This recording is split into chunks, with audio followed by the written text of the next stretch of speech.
All right, so good afternoon, everyone. I'm Ben Schachter, the Senior Internet and Video Game Analyst at Macquarie. We are going to have a nice long conversation here about virtual reality. I'll have some questions for the panel, and then we'll open it up to audience Q&A as well.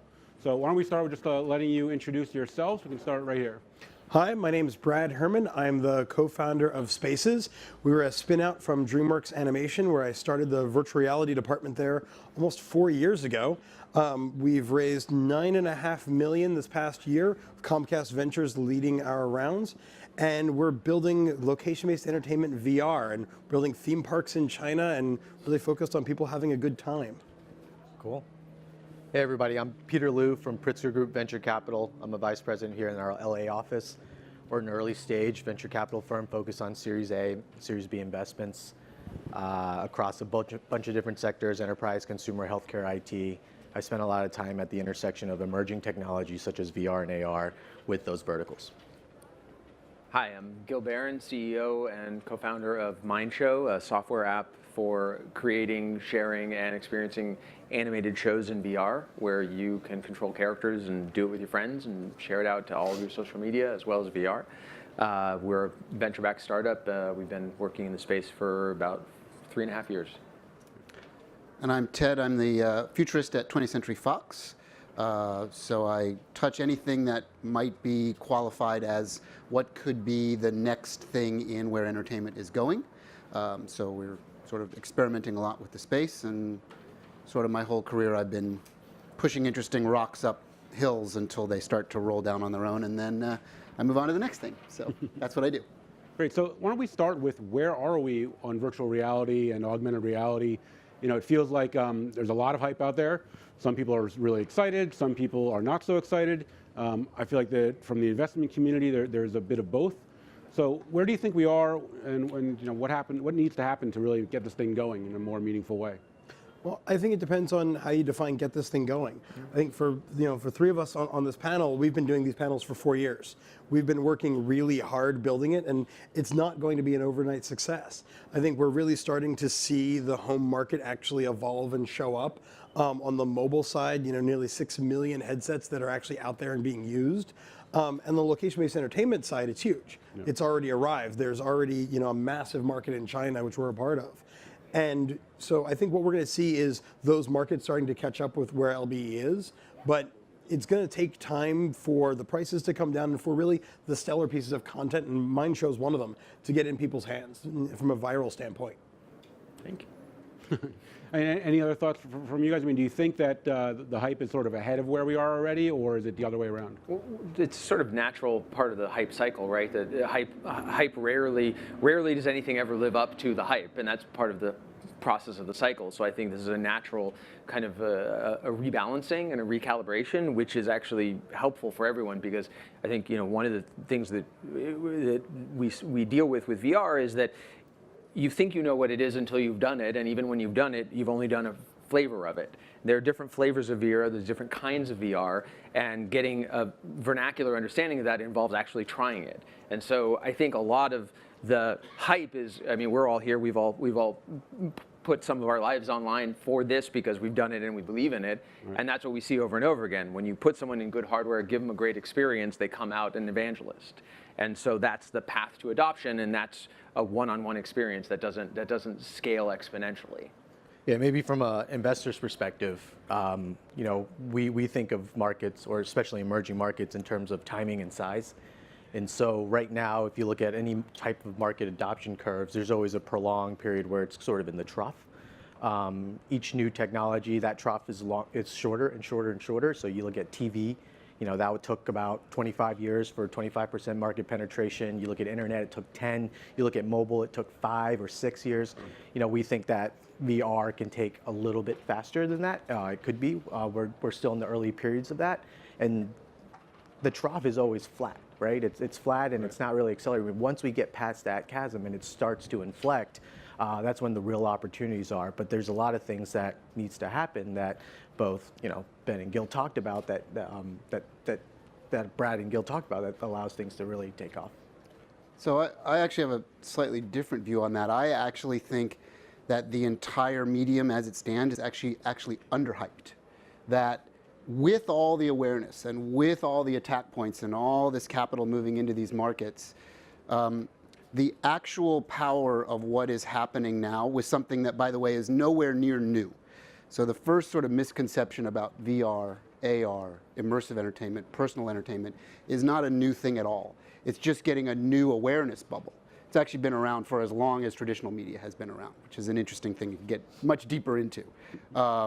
But what is happening right now is that technology is actually matching up with the imagination and expectations.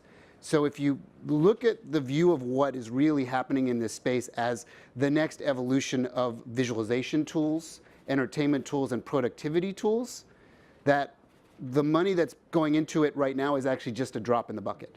The amount of energy and awareness that is happening is actually not even close to how big the change will be over the next 20 to 25 years when we look back at the various sort of marks in how we've changed our mediums that we use to entertain and produce our work content or our daily life content.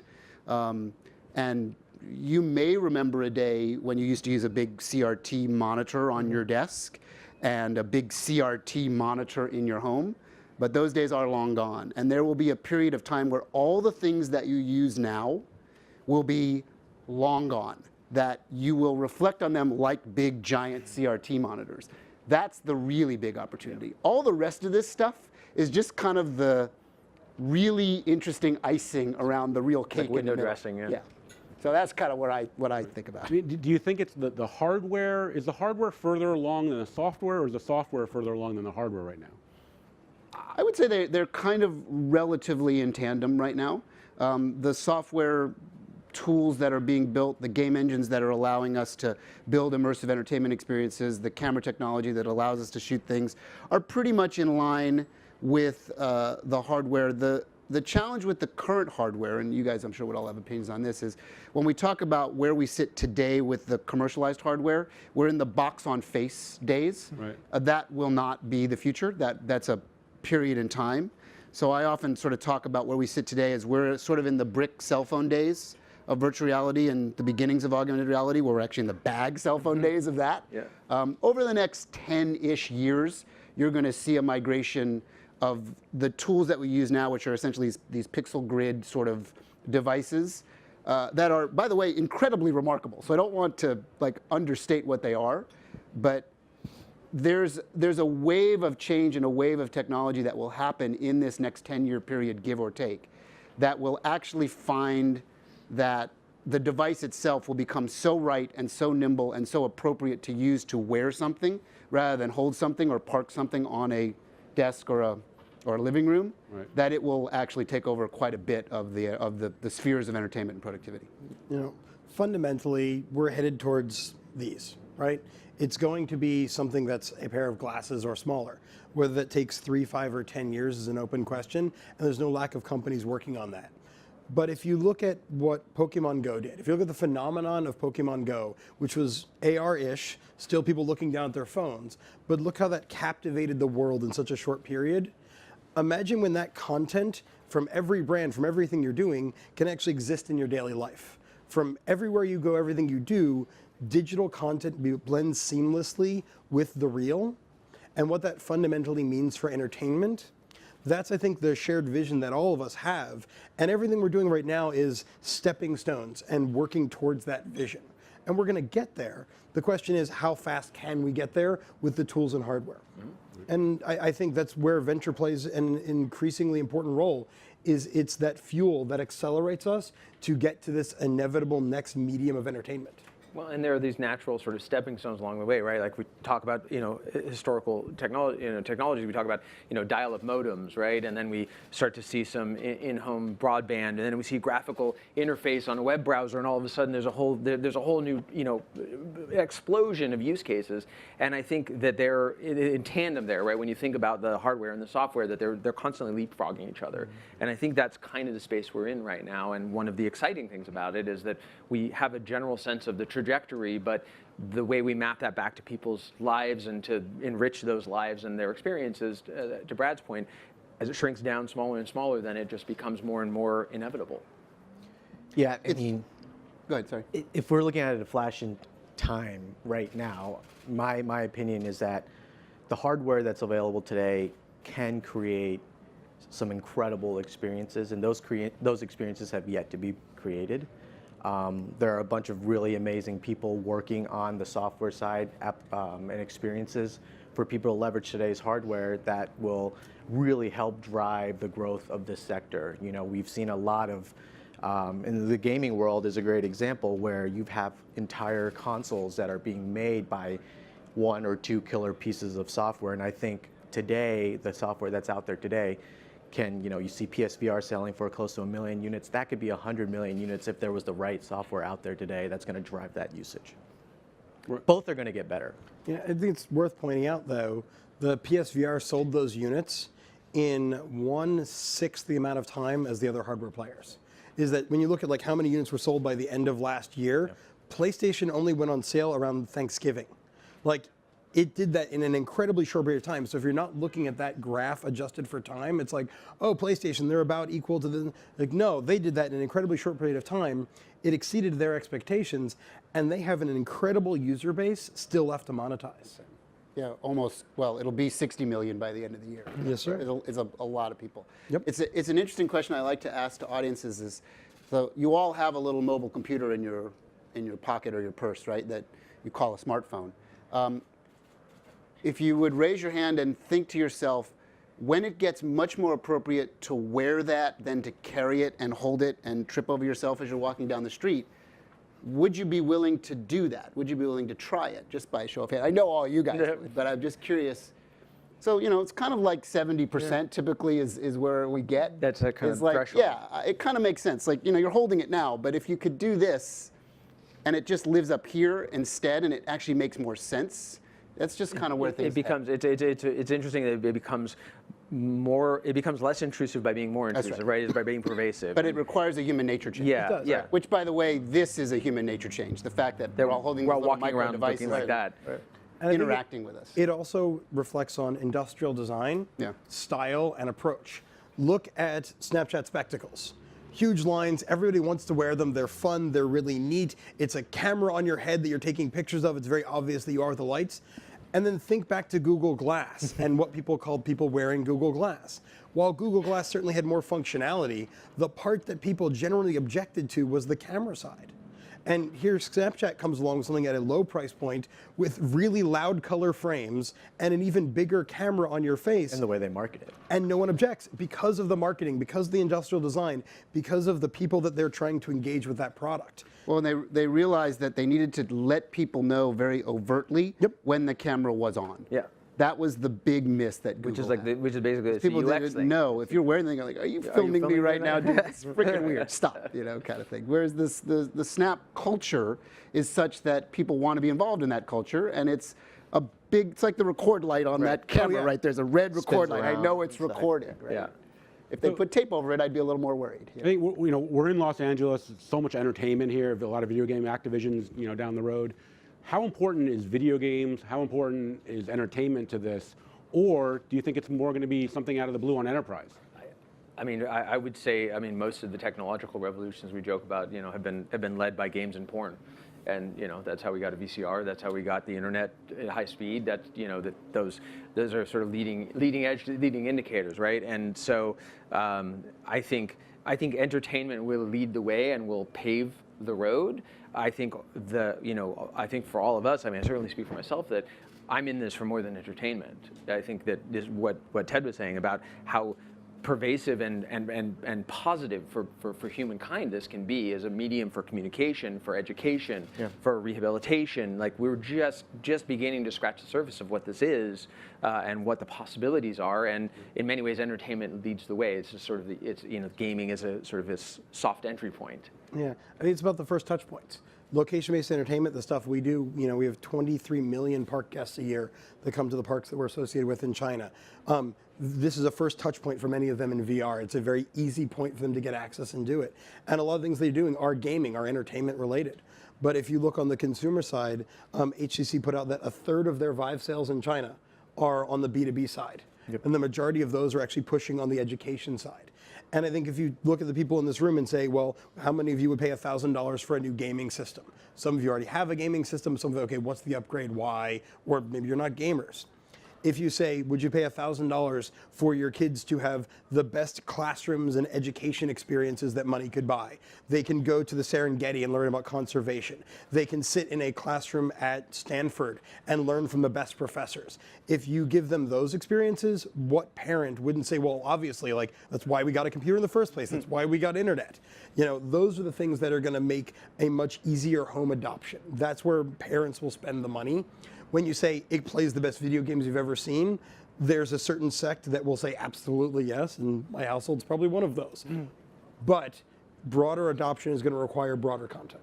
Well, we learn a lot from who are the early adopters in certain sectors, and over the last 3 generations of technology, video games, as to your point, have been a very clear indicator of early adoption into mass adoption. They tend to get things earlier. They tend to be involved earlier. Their money spend tends to be different than a passive customer. They're actually more comfortable spending larger amounts of dollars on content per person by an order of magnitude than someone that is typically a watcher of content rather than an engager in content. And what is of high curiosity and high expectation in the world of VR and AR is a blending of new types of storytelling and new types of entertainment that actually allows a wider, broader base to touch the thing that we would refer to and put a blanket on and call gaming.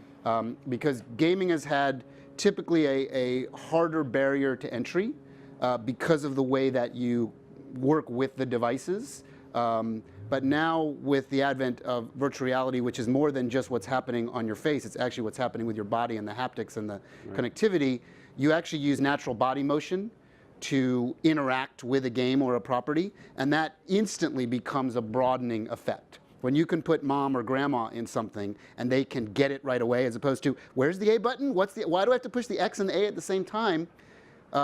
That's a broadening effect. And you can look relatively past future into one of the most successful product launches and product hits, which is now having a rebirth, and you know where I'm going with this, is the Nintendo Wii.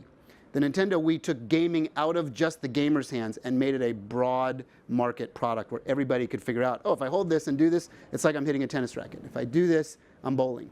It maps back to the world, right? It's the difference of, you know, we talk about it as games, right? But with virtual reality, games fall under a broader umbrella of experience. That's right. And so, you know, whereas everything we've done up till this point in entertainment medium and even education, all sorts of other things, has been a watching. There's a distance and a gap between us and whatever the content is, and sort of an abstraction layer. And with VR, we're experiencing it, we're witnessing it.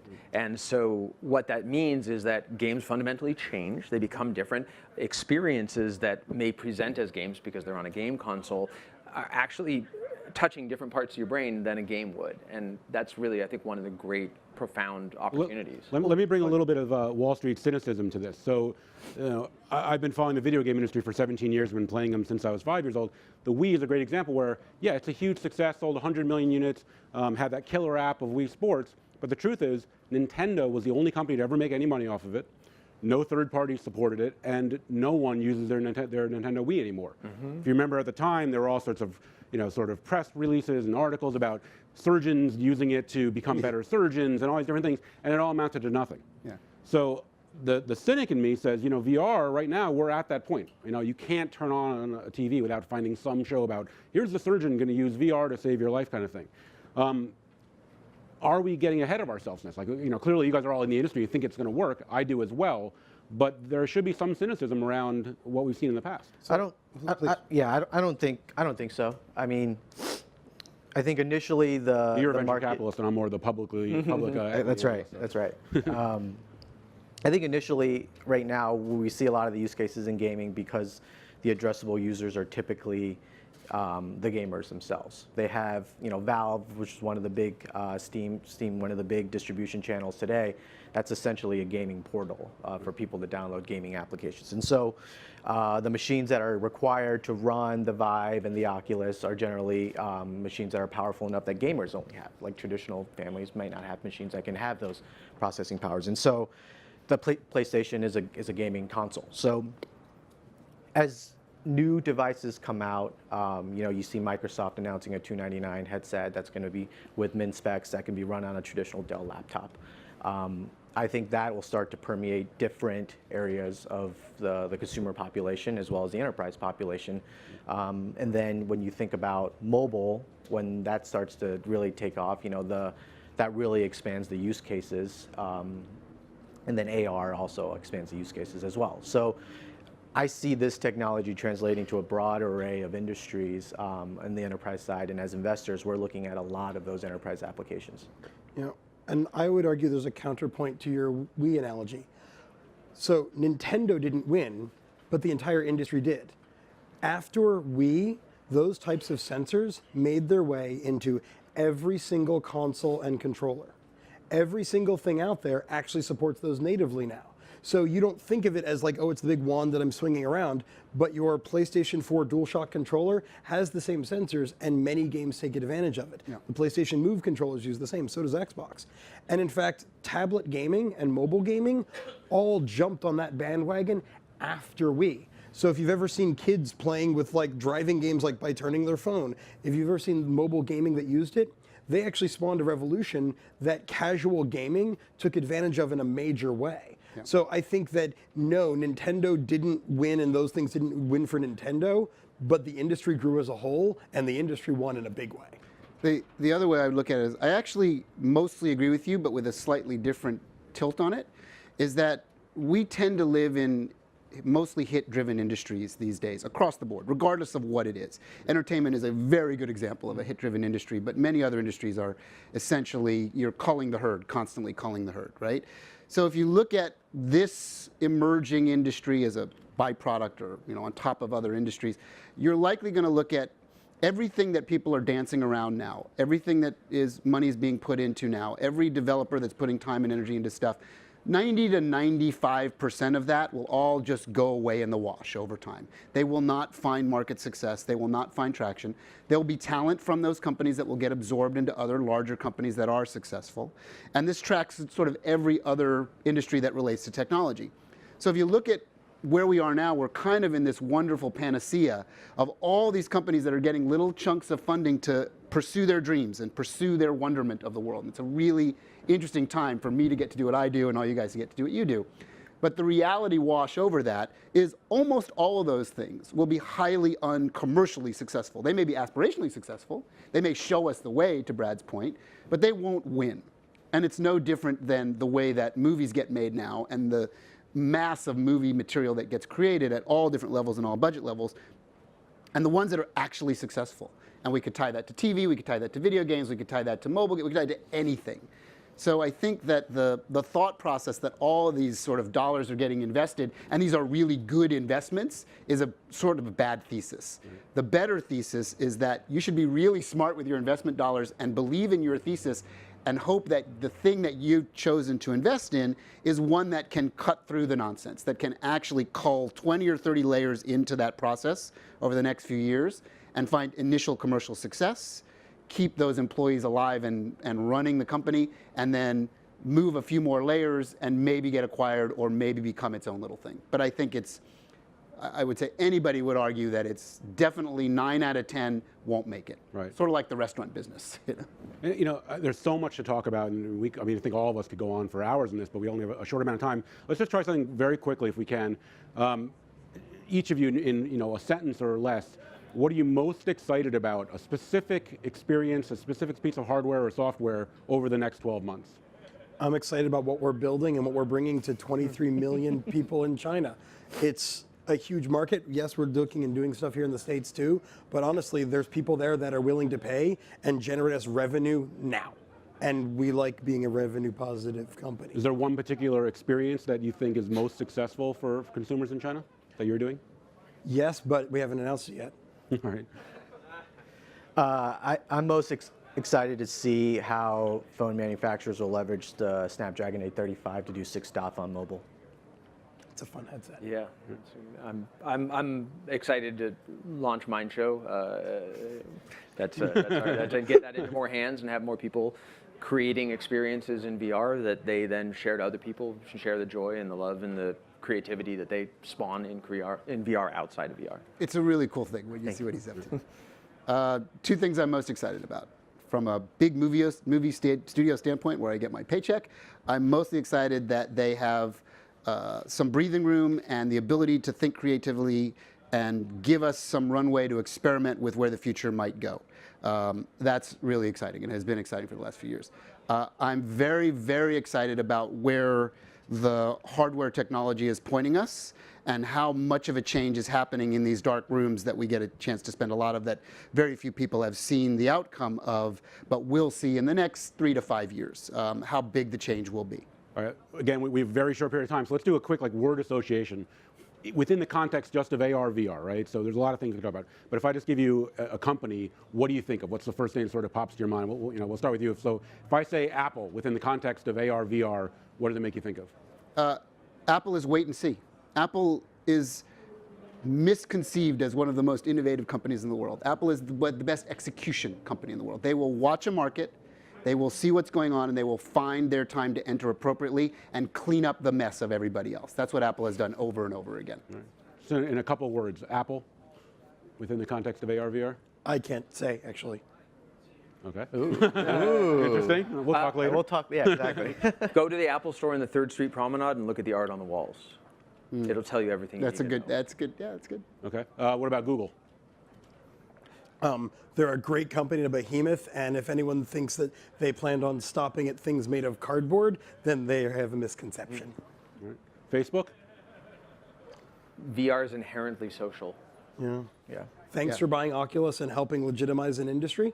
What about social VR in general? What do you It's think the about best. Any VR that's not social VR is doing it wrong. What other companies should I ask about? Who haven't? HTC? Are they going to do anything? Well, they're going to win China. They are doing things, yeah. They're going to win the largest market in the world. Yeah, and So that's a thing. and they've one thing. And Valve actually. So Valve is actually Valve, important. yes. So is misconception. Valve made the technology that powers HTC's Vive. LG is now a new licensee. Anyone can now license that technology and make those headsets and support that platform. That's kind of the really important win for Valve. And if you're familiar, Valve runs the Steam game platform that makes some of the best games in the world. But they also have one of the largest money printing presses in their basement in Steam. That company is insanely wealthy, and what they can do to leverage that for the industry App Store model. is powerful. They're also probably the quirkiest company on the planet that's been successful. Worked for them. Yeah. All right, well, thank you all very much. We're out of time. Thank you. Appreciate it.